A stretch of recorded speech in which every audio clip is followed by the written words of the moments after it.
Good morning, I'm Maiki Oreta with the latest in business here on the Bilyonaryo News Channel.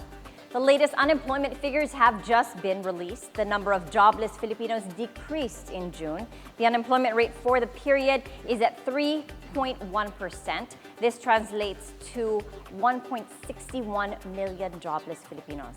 That's lower than the 4.1% rate recorded in May and the 4.5% recorded in June of last year.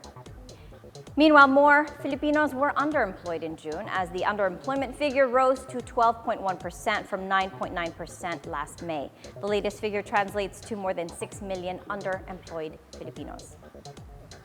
Finance Secretary Recto says July's high inflation rate was likely a one-off due to high base effects. He also says that the 4.4% inflation rate registered for the period brings the year-to-date average to 3.7%. Recto says this is still within the government's target band of 3 to 4% for the year. The finance chief adds that the government interventions, particularly the reduced tariffs on rice, are expected to take effect this month and that this will help stabilize prices. On the flip side, he says vegetable prices may increase slightly as the recent Typhoon Karina hurt the agriculture sector.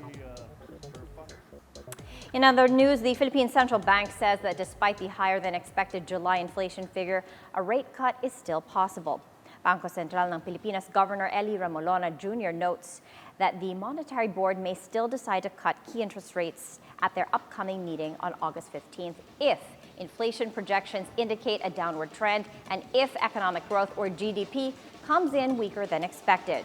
The gross domestic product or GDP data for the second quarter is set to be released tomorrow, August 8th. Remolona also says the BSP is open to making off-cycle rate adjustments if necessary. He adds that the July inflation print at 4.4% is slightly higher than what they had expected, but he notes that without the base effects, that figure would have been at around 4.1%. And those were the latest stories this hour. I'm Maiki Oreta. Keep it here on the Bilyonaryo News Channel, always on top.